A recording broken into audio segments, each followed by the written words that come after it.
Omar is in Lambeth. Hello, Omar. Hello, thank you for having me. Hi. Just a little bit about myself. I've done a lot of resettlement, so I've worked with a lot of prolific offenders in the past, and part of my work was to reduce reoffending back in the early 2011.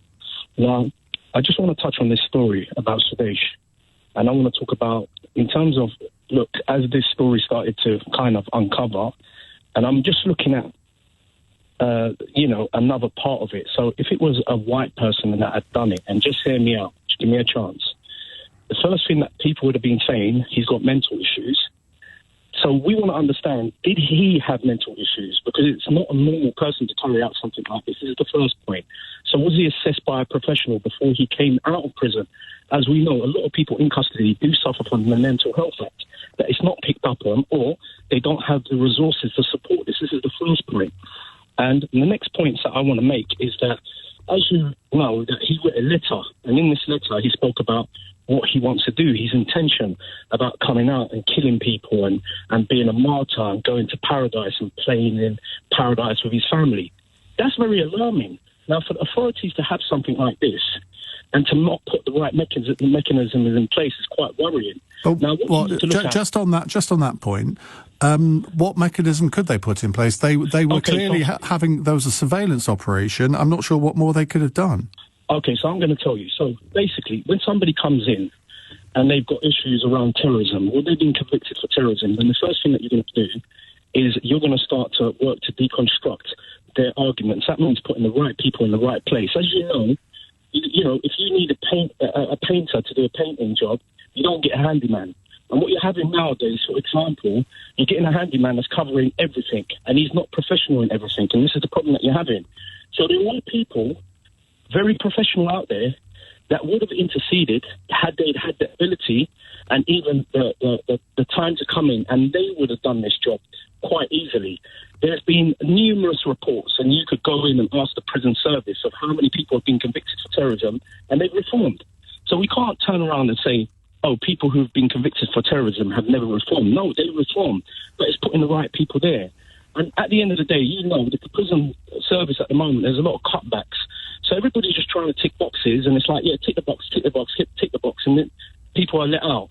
And they're not supposed to be let out. Now, I understand that there's a system in place, but without a doubt, somebody should have picked up on this, and there's jobs for people to pick up on this, and they're not getting picked up on this. I'm not sure I agree with that, because I think this was picked up. I don't know if you were listening in the news hour, but we had a guy on from the Henry Jackson Society who said they identified this man a couple of months ago and said, look, he's about to be released. He is a danger. So if they identified it, you'd like to think that the system could have identified it. But under the law, he had to be released.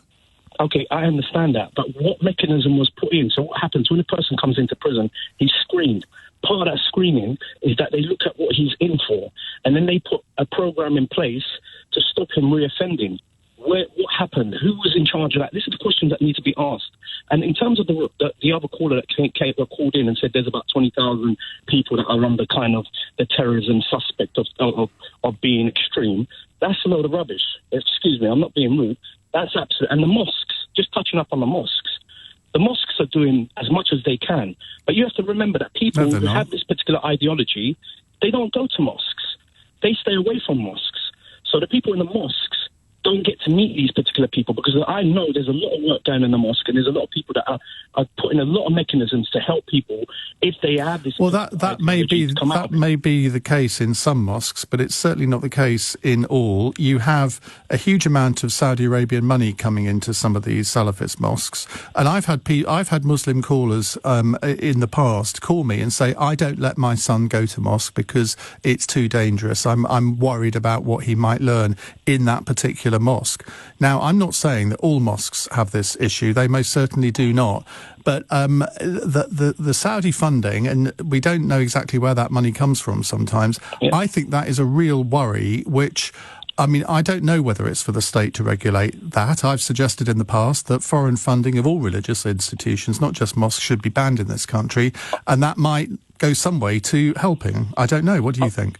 Okay, so Ian, can you name me a mosque that gets Salafi funding from Saudi Arabia? Can you do that? Can you name me one mosque? Not off the top of my head, but there's a whole list of them that you can find. So great. So everything needs evidence, okay? everybody can speculate. No, but you can't. You can't expect me to. You can't expect me to have at my fingertips a list of these particular mosques. Okay, but you aren't denying that they exist. Okay, so look, Ian, let me tell you a little bit about history. Yeah, okay. The people who you call Daesh are called the Khawarijites. They have nothing to do with Islam. They actually rebelled against Islam. Why do they say they all? Why do they say they do it all in the name of Allah? Then. Okay, can I finish, please? Okay, so what you have, Ian, yeah, in the time with the Caliph, when Uthman was the Caliph at that time, they rebelled the same Khawarijites and they executed him. And he was put in that place from the Prophet, Muhammad, peace be upon him. So if they've done that to him, and the Prophet, he makes remarks, and what does he say? He says, if I live to see such a people, I would destroy them myself, knowing the trials and tribulations they put in this world. So here you have, and you say this word, Salafism, yeah? Okay? The thing is that you have to understand, when you say Saudi Arabia, and I'm not a defender of Saudi Arabia, just be clear about that, but they're doing a lot of work themselves about radicalization and other stuff, and they've got an excellent program in place that actually works in. So, go back to the question that I've asked you. Name me a mosque that you said are getting... we've been there, done that. If you want me to look it up in the next few minutes and read you out a list of Salafist mosques in this country, I can easily do that. That are getting funding, and you need to prove it. Because, everything, like I said, I'm a person who... All the research has been done. You just have to look it up. For me, I mean, if you're denying that this money is coming from private funds in Saudi Arabia to these mosques, then I'm afraid you're not living in the real world, because it is happening. I am living, Ian. Sorry, in all respects, Ian. Just hear me out. Well, I have been hearing you out. Evidence. You know when you go to court or you're giving some type of testimony. No. What you're trying to do is you're trying to catch me out by saying. I'm not. Look, Ian. The judge will say to you, "Where's your evidence?" And if you don't have evidence, you know what we say? Then go and get it. And I've got the evidence, but you're asking me to produce it instantaneously on live radio. Yeah, I can do. Speaking, so can you. So can you. What we're not talking about funding to mosques. I almost got run over this morning, Ian. Do you know why? Because I look like a Muslim. And for me, I'm against this particular ideology.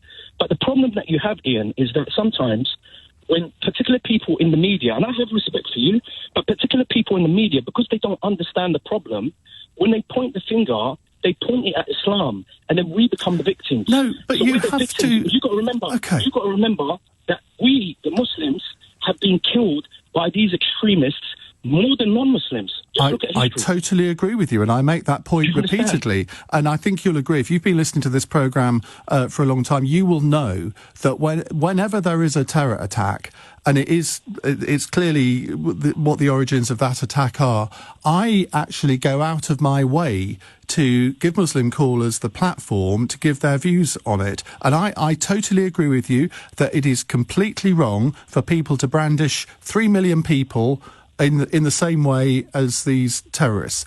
But Ian, you hear me out. You hear. I know. I've let you have a good go. Let me just put this upon these us Muslims to receive this, Ian. No, and that's why I'm saying the problem that we have is the system itself. No, the problem you have, my friend, is the problem you have is that all the people who conduct these terror attacks, they say that they're doing it in the name of your religion. Now, that is not a problem for the state. That is a problem for adherents of your religion to counter. And I completely accept that then they say they're doing it in the name of Islam. They're doing it a very perverted way. I completely get that. But until that's countered, and I'm not sure that some of the so-called representative Muslim organisations do the cause any good here, like the Muslim Council of Britain, for example. What about the New Zealand terror attack? Is he not classified to be a Christian? Did he not go to church? Was he not a practicing Christian? Do we blame Christianity for it? No. Come on, Ian. In the real world. Well, I just said I am not being disrespectful. Look, I do appreciate the time that you've given me, but you need to hear my voice. I'm on the grassroots. Well, Omar, you're sitting behind a desk, and you've got a lot of people listening to you. Now, you've got to listen to me. What's going on? Well, I have listened to you for about 9 minutes, I just want to make this last point. Okay, go on. I just want to make this last point. You pay peanuts, you get monkeys, and the system's doing that. They're trying to get handyman to cover all things. There's people that are talking about county lines that are doing de-radicalisation work. They don't fit. You're trying to wear a pair of 9 shoes and your foot's a size 6. Doesn't work, mate. Omar, I think you'll agree I've given you a fair hearing, haven't I? Thank you very much. I really appreciate your time. Thank you. Pleasure to talk to you. Thank the callers. Big up, massive to everyone. Thank you very much. Right, we will go to more of your calls in a moment. I thought it was actually important to hear Omar out then, which does mean that we've gone to the news very late. It's 9:34, and Serena Farrow has the headlines. Police say they shot dead the man behind the Streatham terror attack within 2 minutes of him entering a shop to steal a knife. Scotland